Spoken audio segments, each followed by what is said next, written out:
Hare Krishna, dear devotees. Hare Krishna. Good morning. Buenos dias.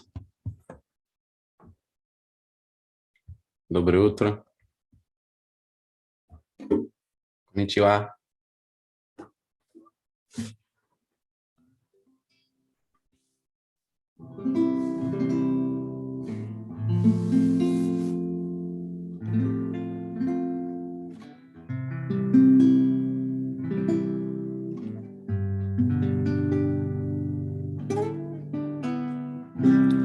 Jai Radha Madhava Jaya Kunja Bihari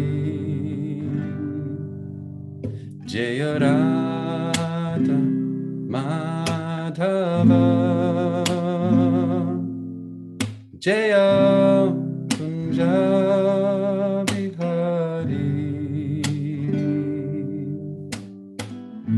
Gopi Jannavalabha Jaya Girivaradari Jaya Girivaradari Gopi Jannavalabha Jaya Girivaradari Jaya Girivaradari Jai Yashodanandana Jaya Braja Janaranjana Jaya Yashodanandana Jaya Braja Janaranjana Jamuna Tira Vanachari Jaya Kunja Bihari Jaya Kunja Bihari Jai Jamuna Tira Vanachari Jaya Kunja Bihari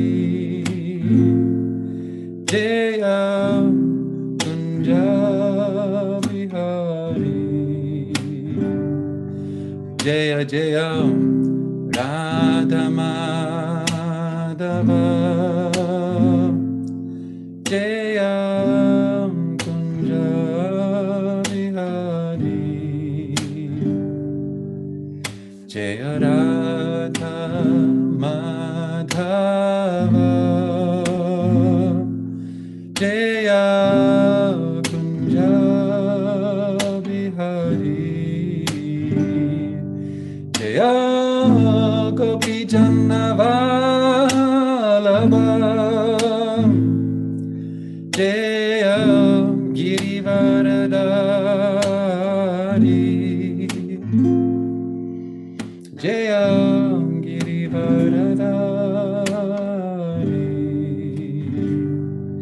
Jaya Gopi Jannavalabha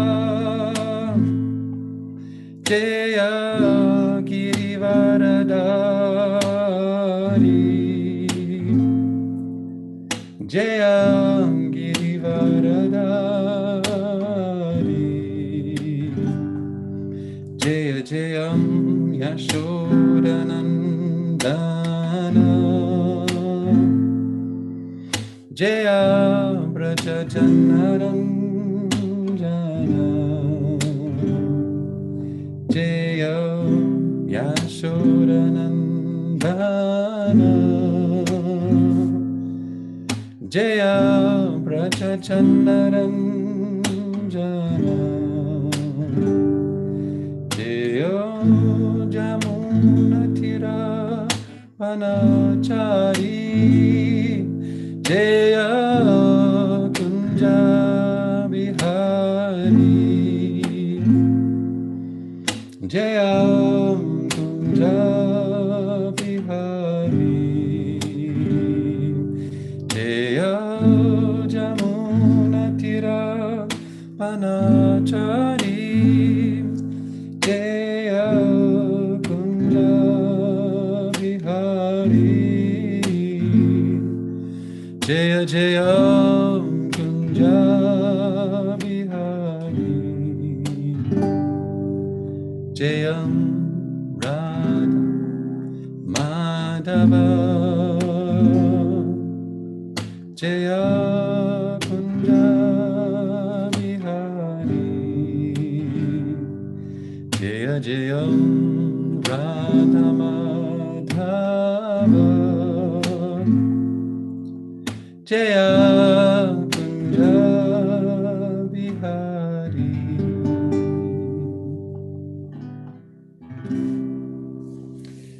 Shri Radha Madhava Ki Jai, Shri Radha Damodara Ki Jai. Jai Vishnupada Paramahamsa Vivajakacharya Sotara Sata Shri Srimad Divine Grace Srila A.C. Bhaktivedanta Swami Prabhupada Ki Jai. Jai Om Vishnupada Paramahamsa Vivajakacharya Sotara Sata Shri Srimad Divine Grace Srila Bhakti Siddhanta Saraswati Thakur Goswami Maharaj Prabhupada Ki Jai. Grantaraj Srimad Bhagavatam Ki Jai. Nitai Gaur Premanandi Hari Hari Bol.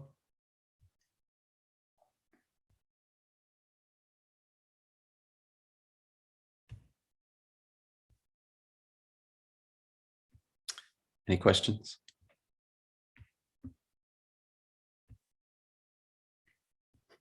Okay, reading from the Srimad Bhagavatam. Oh, let's first chant. Om Namo Bhagavate Vasudevaya. Om Namo Bhagavate Vasudevaya. Om Namo Bhagavate Vasudevaya. Srimad Bhagavatam, chapter 25, text number 56. I hope I was unable to attend class yesterday, but that's what I was told from Dasa Prem a while ago. So hopefully this is the right verse. If not, somebody interrupt quickly. Evam karma susamsaktaha karmatma vanchito buddha mahishi yad yad iheta tat tad eva nuvartata. Evam karma susamsaktaha karmatma vanchito buddha mahishi yad yad iheta tat tad evan vavartata. Evam karma susamsaktaha karmatma vanchito buddha mahishi yad yad iheta tad evan vavartata. Read the word for word translation here. Evam, thus, karmasu, in fruitive activities, samsaktaha, being too much attached. Kama atma, lusty. Vanchitaha, cheated. Abuddha, less intelligent. Mahishi, the queen. Yep, whatsoever. Iheta, she would desire. Tat, of all that. Anvavartata, he followed. Translation and purport by His Divine Grace, Srila A.C. Bhaktivedanta Swami Prabhupada Ki Jai. Being thus entangled in different types of mental concoction and engaged in fruitive activities, King Puranjana came completely under the control of material intelligence and was thus cheated. Indeed, he used to fulfill all the desires of his wife, the queen. Purport. When a living entity is in such bewilderment that he is under the control of his wife or material intelligence, he has to satisfy the intelligence of his so-called wife and act exactly according to her dictates. Here Prabhupada is speaking allegorically about the wife as representative of material intelligence. In this case of Puranjana, how he's under the control of his materialistic intelligence, but also in the purport is speaking explicitly about a man being controlled by a wife. So we can read this in a few ways here. Is discussing both. So again, in the purport, when a living entity is in such bewilderment that he is under the control of his wife or material intelligence, he has to satisfy the intelligence of his so-called wife and act exactly according to her dictates. Various shastras advise that for material convenience, one should keep his wife always satisfied by giving her ornaments and by following her instructions. In this way, there will be no trouble in family life. Therefore, for one's own social benefit, one is advised to keep his wife satisfied. In this way, when one becomes the servant of his wife, he must act according to the desires of his wife. Thus, one becomes more and more entangled. In Bengal, it is said that if one becomes an obedient servant of his wife, he loses all reputation. However, the difficulty is that unless one becomes the most obedient servant of his wife, family life becomes disturbed. In the Western countries, this disturbance gives rise to the divorce law. And in Eastern countries like India, there is separation. Now this disturbance is confirmed by the new introduction of the divorce law in India. Within the heart, the mind is acting, thinking, feeling, and willing. And falling under the control of one's wife is the same as falling under the control of material intelligence. Thus one begets children by his wife and becomes entangled in so many activities under the control of mental concoctions. Srila Prabhupada ki jai. Om Jnana Timirandasya Jnananjana Shalakaya Chakshurun Militam Yena Tasmai Shri Gurave Namaha.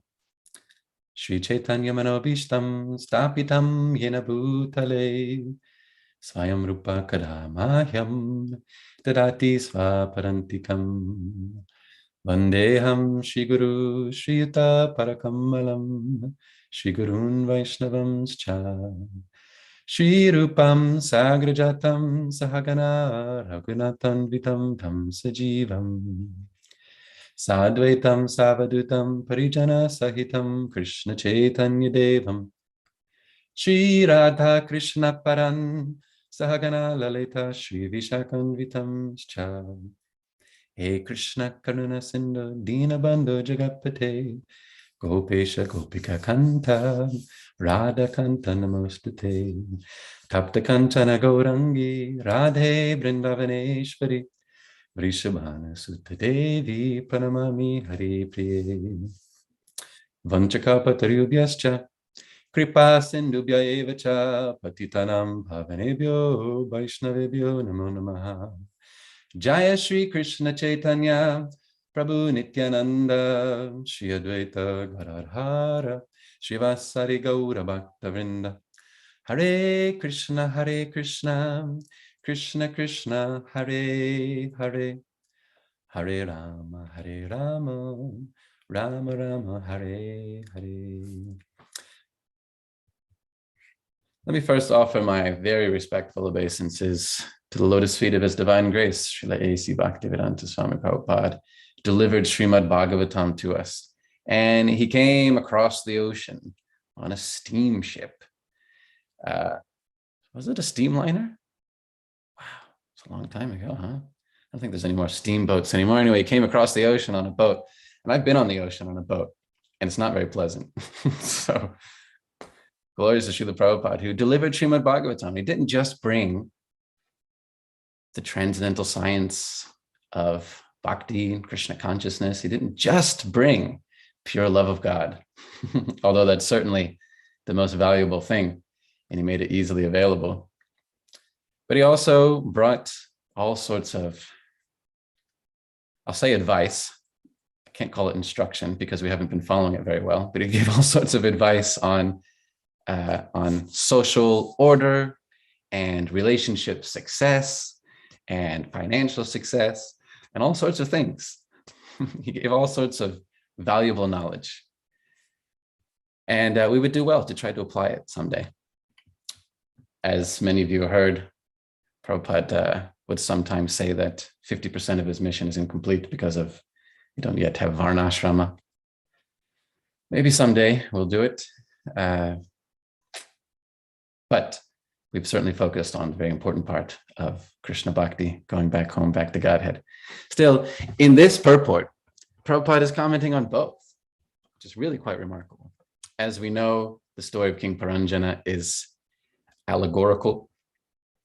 In this case, the beautiful woman who becomes his queen, his wife, represents his materialistic intelligence, desire to use his intelligence to lord it over material existence and just get right into that bodily concept of life. And the living entity, the soul, becomes bewildered by that intelligence. And, we get all up into Maya, basically. You all know the story. I don't need to repeat it. But in this purport, also, Prabhupada's talking pretty explicitly about the Pungsastriya Maituni Bhava, the attraction between man and woman, the relationship between them is also prone to all sorts of difficulty. And rather than allowing our sentiments to repel us from Srila Prabhupada's purport, we should instead remember that Srila Prabhupada is, without a doubt, the Yogacharya who very kindly crossed the ocean on a big old boat, which is a really horrible experience. And he brought Srimad Bhagavatam, Krishna Bhakti to all of us, gave us pure love of God. And so, even if some of these statements might seem a little bit unpalatable to us, we should appreciate whom it's coming from and try to make use of it as best as possible. But we'll get into that later. First, let's talk about the transcendental wisdom of this verse and purport. Of course, being thus entangled in different types of mental concoction and engaged in fruitive activities, King Paranjana came completely under the control of material intelligence and was thus cheated. This is our situation in material existence. We're entangled in different types of mental concoction.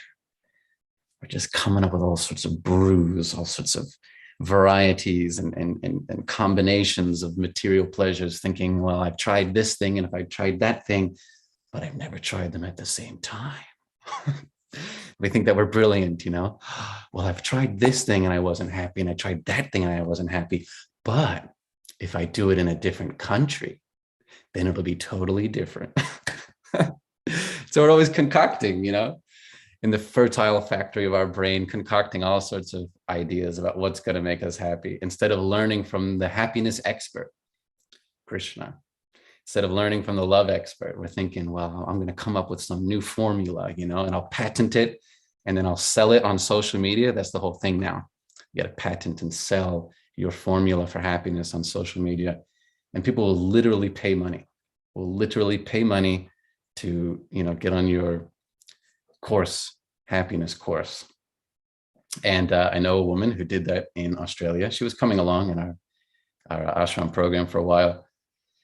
And but then had some problems with her husband, all kind of fell apart. But and then she started making these courses, about how you're supposed to be happy by following my course and whatnot. But only my wife and I actually knew the truth, that she was really miserable going through this divorce with her husband, who turned out to be a real low-class guy. So the hypocrisy was ripe. It was ripe. You could smell it from a mile away. So that's what we do in this material world. We're mental concoctions, just trying to come up with some new trick, some new formula for pleasure. And Krishna talks about this in Bhagavad Gita, right? At the end of the second chapter, Arjuna asks a brilliant question. What are the symptoms of someone who is in transcendental consciousness? How does he sit and walk? How does he speak? What is his language? The first thing Krishna says, Prajahati yada kaman sarvan partha manogatan. That the symptom of someone who's actually in transcendental consciousness, stita pragyas, is that they've given up all the varieties of sense gratification born out of mental concoction. I love the verse. Kaman sarvan partha manogatan. Manogatan. Our mind is like this factory, and it's producing these ideas, and we have to kind of pause for a moment and consider, what is the quality of the products coming out of this factory? What is the quality? You know, I don't know if they still have it nowadays, but it used to be in the past. There was this magazine before, like a lot of internet reviews and stuff on Amazon. There's this magazine, Consumer Digest Report or Consumer Report. And it's made by these watchdogs who would try to, give a report about the quality of particular consumer products and brands, and help the consumer to find what is a good product. If you're going to buy a car, you should buy this car. Our institution has done the research and found that this is a quality product from this particular brand. And if you're going to buy a toaster, you should buy this one, made in America, all this sort of stuff. And you get this, this report about the quality of the particular brands. So I wonder if we took a report on our managataha, the factory of our brain, the factory of our mind, and the different desires for sense gratification, the different concoctions that are coming out of it. What is the quality of those concoctions? How well would it score on the Consumer Digest report? If it were listed on Amazon, would it have 5 stars? Probably no. We concoct all sorts of wild ideas for sense gratification and find ourselves repeatedly frustrated. We think, if I can just get rid of this particular person who's in my life, then the happiness will just flow unimpeded. And if I could just get that person into my life, they just don't understand yet that I should be the cynosure of their eyes, that I should be their worshipable object. If they would just come to terms with that, then my happiness would finally flow unimpeded. This is the demoniac mentality. It's not just ignorant and embarrassing, as if that's not enough. It's also demoniac, because that's the mentality of one of the most famous demons. The other uncle of Krishna, Kamsa. In case you didn't know, Yasodeva is one of the uncles of Krishna in Vrindavan, the brother of Yashoda. So the bad uncle, Kamsa, had the same mentality as he said to Akrura when he asked Akrura to go to Vrindavan and bring Krishna and Balaram to Mathura. He's making all sorts of plans, how he's going to get his unimpeded happiness. First I'll imprison Krishna and Balaram, or I'll kill them, and then I'll lock up my uncle Ugrasena, and then I'll get all of my enemies and I'll lock them up, and I'll get rid of this person and that person, and then it'll just be so nice to finally be in control of everything. This is how he spoke to Akrura. It'll just be so nice when finally all of these arrangements have been made. This is the demoniac mentality, concocting all sorts of ideas of how to be happy in this world, instead of just listening to the love expert, the happiness expert, Sri Krishna. So we got to ask ourselves, do we want to be like Kamsa, making all sorts of plans? We're scheming, we're planning. I'm going to get the happiness. So I just got to get this person to finally come to terms with like who I am and take me really seriously. I got to get this person, just get them out of my life. I don't ever want to see them. I don't want to talk to them. If they're finally gone, then I'll finally be happy. I just got to get this thing and this thing and that thing. And then it's definitely going to be them. I'm definitely going to have the happiness. You make all these plans and you write it in your gratitude journal, or you put it on your vision board and you meditate on it. It keeps you up at night thinking, oh my God, what if I don't get it? Or what if I do get it and it's not enough? Or what if somebody has something better? All day, every day. Sarvan parta manogatan. This factory is just constantly churning out concoctions. It's pretty tiring, isn't it? It's kind of exhausting if you think about it. You remember when we were kids?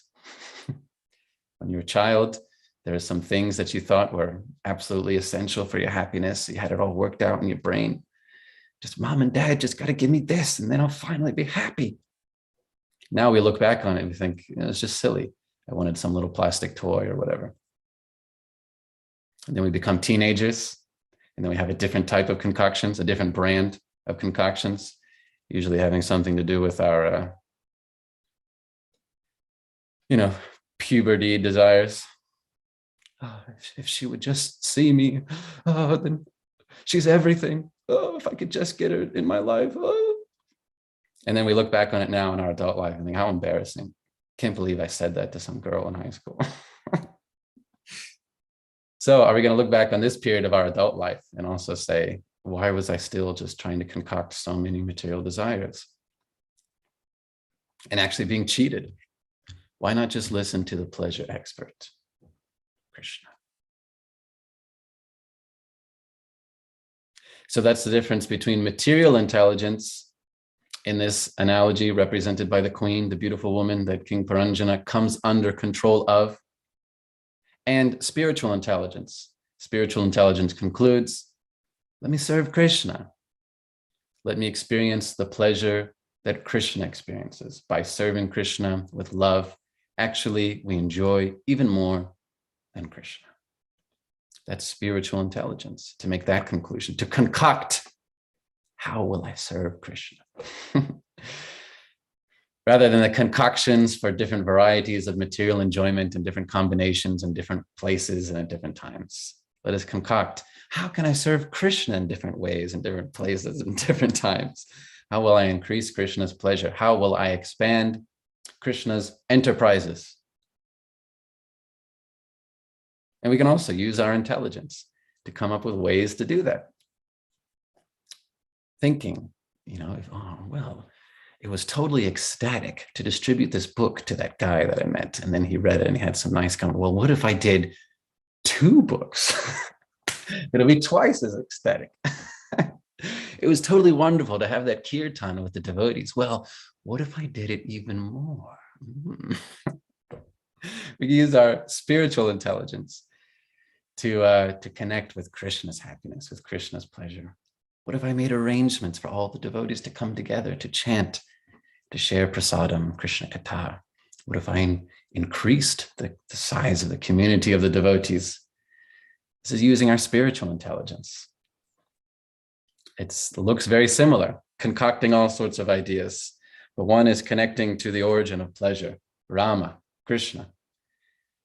And the other is just like churning out all sorts of low quality products that get a 1 or 2 star review on Amazon. So let's use our spiritual intelligence to please Lord Krishna. That is, of course, what we're meant to be getting from this whole story, really, of King Puranjana. Let us not come under the control of materialistic intelligence, but rather connect with the pleasure of Krishna, come up with all sorts of ideas and schemes, how to connect to Krishna, how to expand Krishna's pleasure. And then, paradoxically, we actually enjoy even more than Krishna. Nate vidu svartakatim hi Vishnu, Prahlad Maharaj says. People just don't know that your actual self-interest, your actual happiness is in pleasing Krishna. The paradox, the mystery is that by pleasing Krishna, you actually enjoy even more than Krishna. That's why even Krishna wants to be a devotee and taste bhakti rasa. Therefore, he appears as Sri Chaitanya Mahaprabhu to taste that desire. Shiradaya pranaya mahima kidisho vanayaya vasvadyo yenadbhutta madurima kidisho vamadiya sokyam chasya man anubhavataha kidisham vyaktilobat tadbhavadya samajini sachikarva sindhu harindra. When are we going to use our spiritual intelligence and recognize that the whole Chaitanya Leela, the whole Panchatattva thing is a demonstration for us to see that there's nothing higher than tasting bhakti rasa and the association of devotees. That's using our spiritual intelligence. Rather than trying to concoct some new idea, some new formula, I got to get some new way of trying to squeeze a little happiness out of this material world. We should see the Chaitanya Leela as a explicit demonstration that there is nothing higher than tasting bhakti rasa and the association of the devotees, hearing and chanting about Krishna and the association of the devotees, that even the Lord wants to do that. Even the Vishnu avatars want to do that. Even the pure liberated devotees want to do that. And everybody who gets involved is totally ecstatic. So we got to use our spiritual intelligence and read Shri Chaitanya Charitamrita. All right, I think I've made that point pretty clear. Now there are no more doubts If there are any doubts, please feel free to speak them. In the rest of the purport, of course, Srila Prabhupada speaks about the difficulty of the male and female relationship.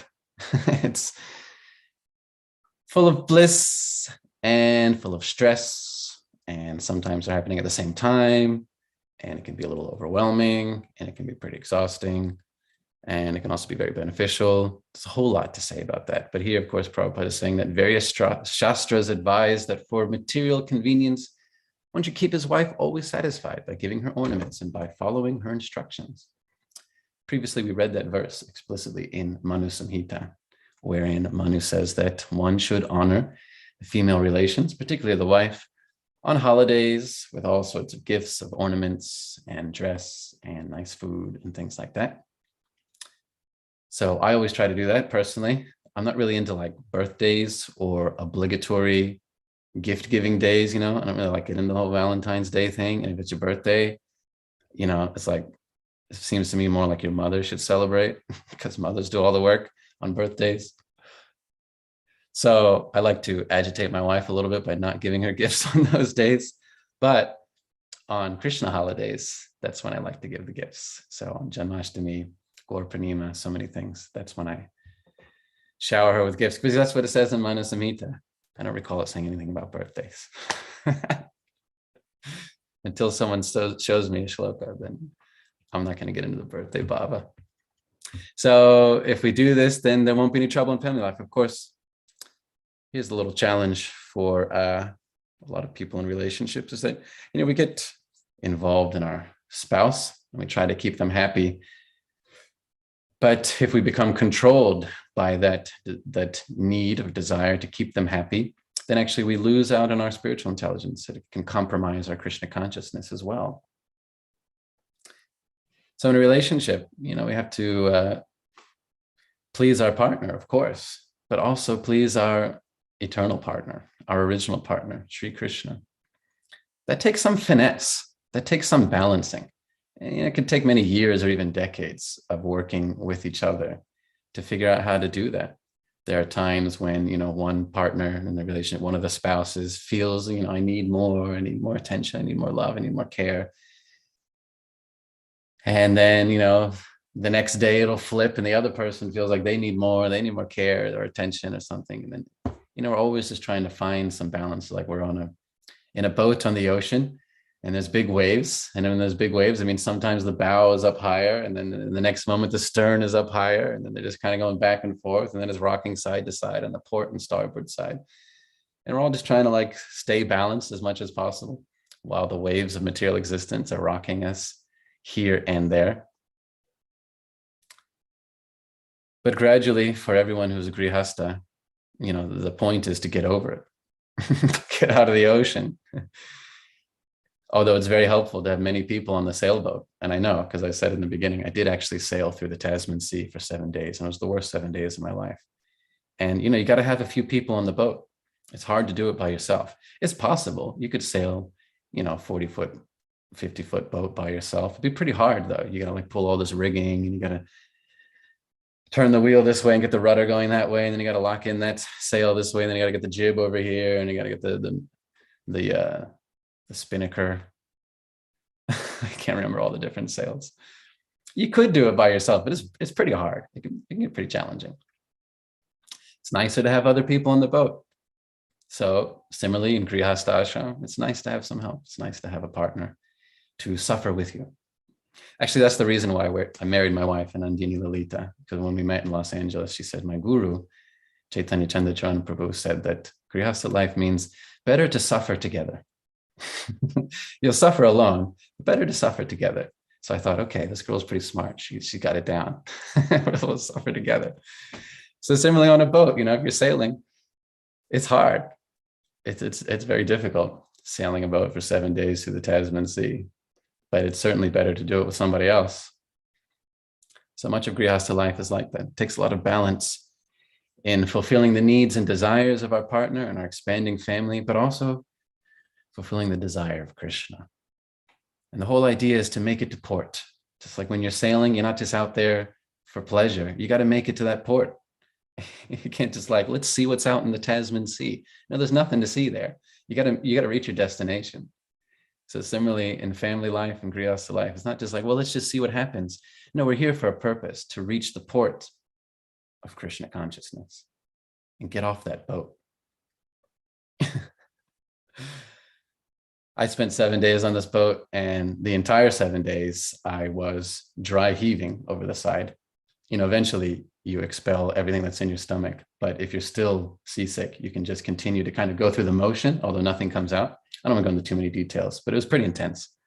So I spent 7 days dry heaving, couldn't eat anything, of course. I was very sick. And then we got to port in the South Island of New Zealand. And then this guy I was sailing with, this Canadian guy, was like, now you're going to get land sickness. And I thought he was just joking. I thought, this guy's such a jerk. I never want to see him again. But it's true. For the next 2 or 3 days, I'd be laying in bed at night and I could still feel the whole room going, whoosh, whoosh. It was so horrible. It was just so horrible. So the experience made it pretty clear that you just got to get to your port. You just got to get to the destination. And it can be pretty hard. It can be pretty miserable. There's a few beautiful moments, you're out there in the ocean and the sun comes up, and there's a few rare moments where the water is calm and the sun comes up and some albatross fly by, and it's really nice. Similarly in grihastha life, there's a few beautiful moments. It's really nice. You take a picture, you share it with your friends and family. But there's a lot of rocking. There's a lot of rocking side to side. There's a lot of big storms coming, and you got to work together to get that ship to port. That's the purpose of grihastha life. That's the purpose of married life in Krishna consciousness, a partnership in enlightenment. If we are just too absorbed in trying to please the other family members and lose sight of the port, then eventually you'll drown. So it seems that that's what Prabhupada's commenting on in this purport. And then, of course, he makes the bold claim that divorce is very inappropriate. But I can't judge persons who've gone through that. Let's just try to be Krishna conscious. So, in conclusion, let us give up the varieties of mental concoction desires. Just recognize the quality of the output of our brain is not very good. We're not talking about some quality luxury brand here. I saw some article, most trusted brands in America. Our brain is not up there in that list. All sorts of low quality ideas tend to come out in our attempts at sense gratification, happiness in this world. We're concocting all sorts of ideas, but they're not bangers. To use the Gen Z lingo, they are not bangers. They're not very good. Rather, let's use our spiritual intelligence to follow suit with the origin of all pleasure, the happiness expert, the love expert, Sri Krishna. He already knows how to have the greatest pleasure. He's already got it figured out. We don't need to come up with something new. Krishna has figured it out. Lord Chaitanya is demonstrating it. They've already figured it out. You come in the association of devotees, you chant Hare Krishna, and just go wild. So that's using our spiritual intelligence. I think I'd just like to finish there, if that's all right with all the devotees, and ask if anyone who is listening would like to add something to either of those 2 points about mental concoction, spiritual intelligence, or about sailing together on the boat of grihasthashram. If anyone would like to add, please feel free. Or if you're feeling really bold, if you want to ask a question and see what comes up from my mental concoctions.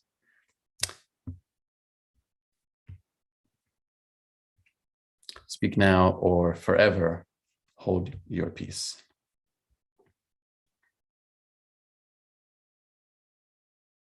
Okay, fantastic. I guess that everything is clear and explicit, and there's no doubts, and everyone completely agrees with me. So, success. Hare Krishna. Hare Krishna Tarka Prabhu. How are you today? I'm still clinging to life. We're happy Yourself? to hear you. Likewise, but Good. even Could better be in your worse. association. Yeah, I just wanted to chip in my 2 pice on the matter of having a shipmate.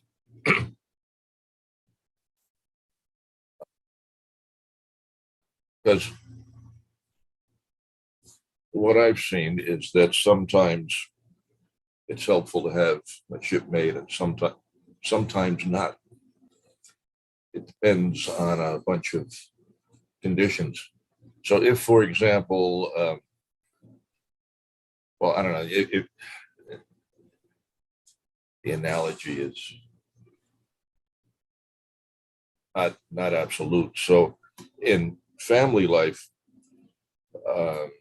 having a partner sometimes can be helpful. Sometimes having a partner represents additional complications, additional responsibilities, additional burdens for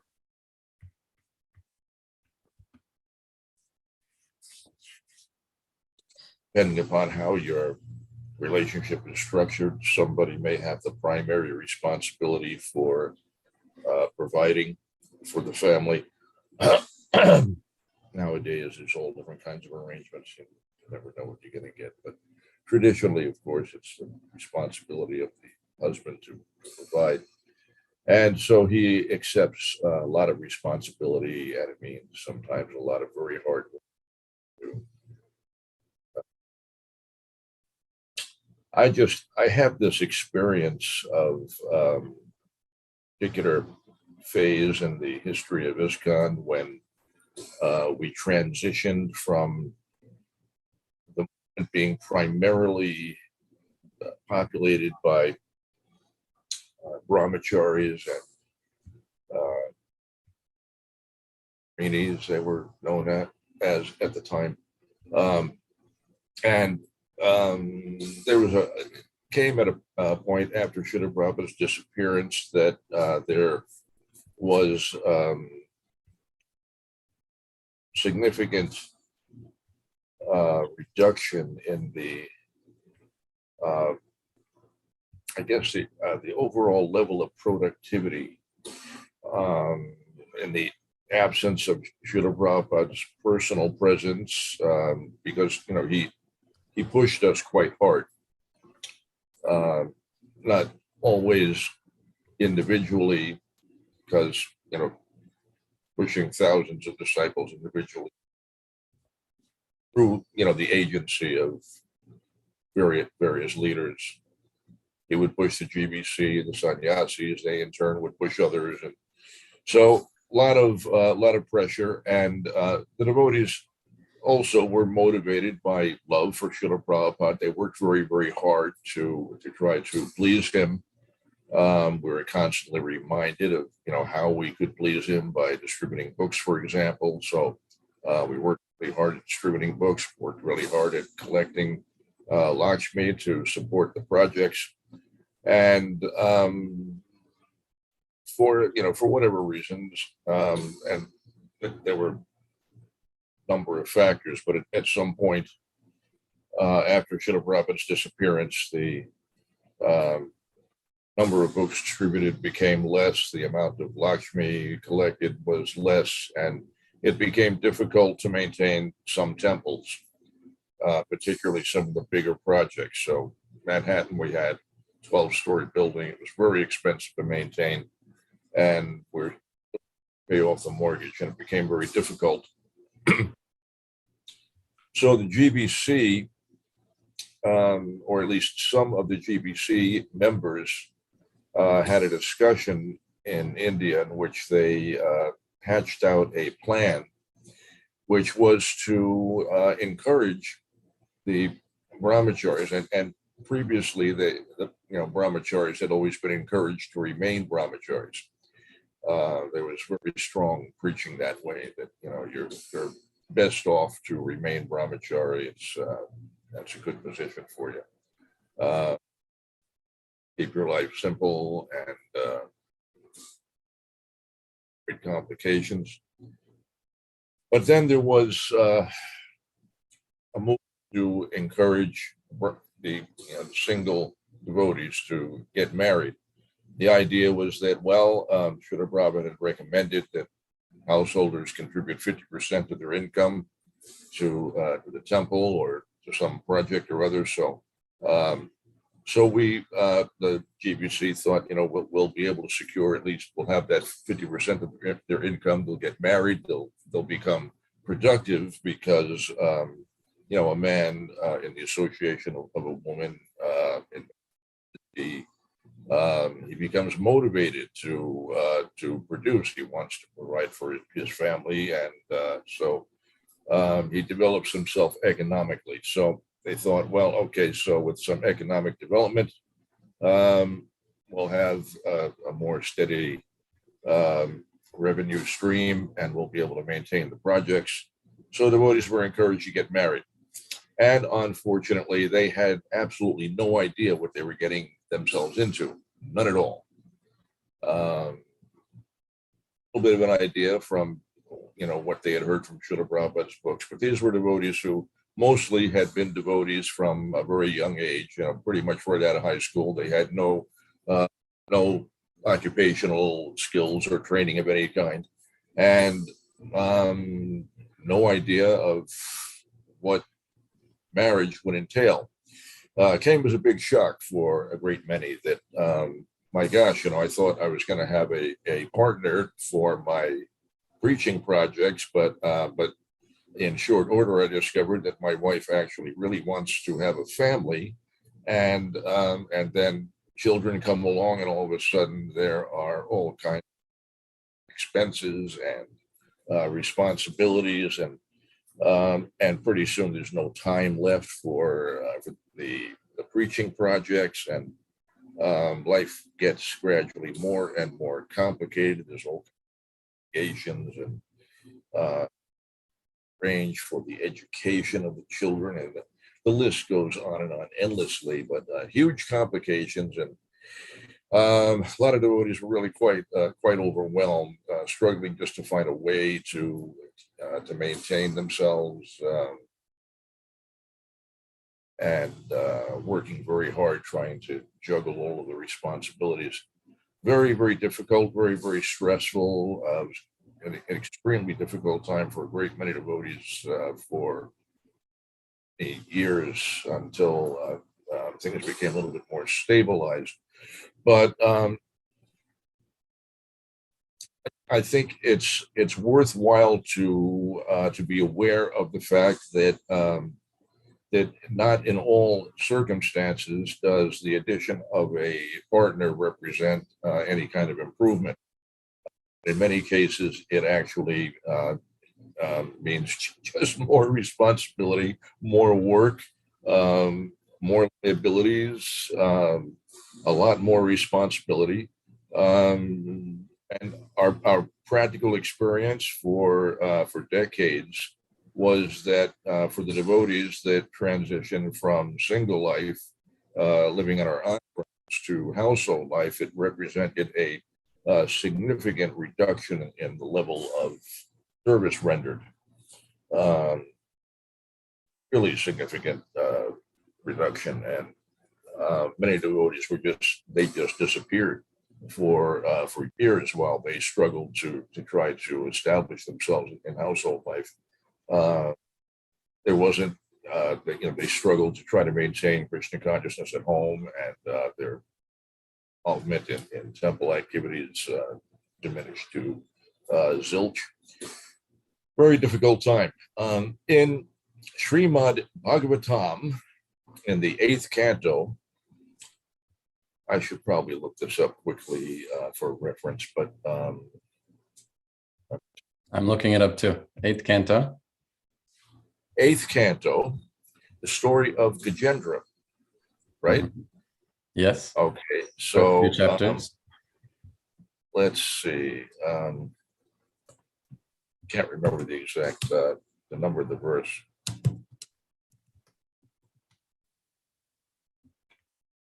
Gotta find this in a roundabout way here. Okay, here we are.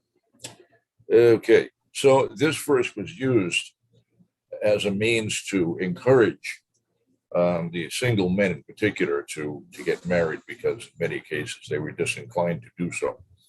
So the story of Gajendra, for those who aren't not familiar, I haven't gotten that far into Srimad Bhagavatam, Gajendra, the elephant, got into a fight with a crocodile in the water. And very fierce fighting went on for a very long period of time. Gajendra was a creature of the land and was fighting in the water, which was not his natural environment. The crocodile, on the other hand, was in his natural environment. And so he was deriving strength because he was in what for him was a normal situation. And Gajendra, on the other hand, was losing strength. And so eventually Gajendra prays to the Lord Vishnu, who comes and rescues him. But in the purport to this is Srimad Bhagavatam 8, chapter 2, text 30. So Prabhupada says, in the fighting between the elephant and the crocodile, the difference was that although the elephant was extremely powerful, he was in a foreign place in the water. During 1,000 years of fighting, he could not get any food, and under the circumstances, his bodily strength diminished. And because his bodily strength diminished, his mind also became weak and its senses less powerful. The crocodile, however, being an animal of the water, had no difficulties. He was getting food and was therefore getting mental strength and sensual encouragement. Thus, while the elephant became reduced in strength, the crocodile became more and more powerful. Now, from this, we may take the lesson that in our fight with Maya, we should not be in a position in which our strength, enthusiasm, and senses will be unable to fight vigorously. Our Krishna consciousness movement has actually declared war against the illusory energy in which all the living entities are rotting in a false understanding of civilization. The soldiers in this Krishna consciousness movement must always possess physical strength, enthusiasm, and sensual power. To keep themselves fit, they must therefore place themselves in a normal condition of life. So what leaders at the time were preaching is that, Prabhu, for you, what constitutes a normal condition of life is household life. If you enter the household ashram, you'll be able to fight with renewed vigor and enthusiasm. You'll be happier, you'll be stronger as a devotee, you'll be more productive, just all good. What they failed to mention was the very next sentence in which Srila Prabhupada says, what constitutes a normal condition will not be the same for everyone. And therefore, there are divisions of Varnashram, Brahmana, Kshatriya, Vaishya, Shudra, Brahmacharya, Grihastha, Vanaprastha, and Sannyas. Especially in this age, Kali Yuga, it is advised that no one takes sannyas. So, so what we discovered is that for some people, in fact, household ashram does not work well. It's contrary to their nature. They have a particular nature, and in household life, they don't do well. It acts like poison for them. For others, they do very well. They thrive in that kind of environment. And typically for women, they're generally much happier in a household situation. For the men, however, there is actually a fair percentage of men that do not do well in the household ashram. They're just miserable. And they lose strength, they lose enthusiasm. It just really doesn't work. So Eddie, I just wanted to make mention of that because it was a widespread belief, however erroneous, that the household ashram was just a good, happy, healthy, strong place from which to prosecute Krishna consciousness. And we didn't understand that not everyone is the same. Three modes of material nature, so you get all different kinds of people. And that's the only kind of point I wanted to make there, just that we don't want to make the mistake of trying to say that, it's one size fits all, but that there are varieties of individuals, and an individual has to try to determine for themselves what really is going to work well for them. And for some individuals, they may feel that that the household diet presents well, they might be out of the frying pan and into the fire. Or there may be other issues, but it doesn't always work well for everyone. So, on a ship, able-bodied can be helpful. If, say, 50% of them or more were children, toddlers, that would not be helpful. That would be a huge liability. Trying to keep them safe and healthy and making sure they didn't become food for the sharks would be a challenge. So anyway, that's all I got. Hare Krishna. Hare Krishna. Thank you, Taraka Prabhu. Your knowledge and experience is very valuable to us. We appreciate you sharing, what's worked and what hasn't worked in the past so that we can always improve the future of ISKCON. So thank you, Prabhu, for all of your experience. I guess that's our time. The sun will rise and set on time, and the darshan will also be on time at 8 a.m. So thank you, everybody, for tuning in and for listening and for participating. And I hope that you are enlivened and inspired in Krishna consciousness. Kantra Srimad Bhagavatam ki jai. Shri the Prabhupada ki jai. Gaur Bhakta-vrinda ki jai. Janu Saptami, that's today, ki jai. Devaki Preeti's graduation tomorrow, ki jai. Nitai Gaur Premanandi, Hari Hari Bo.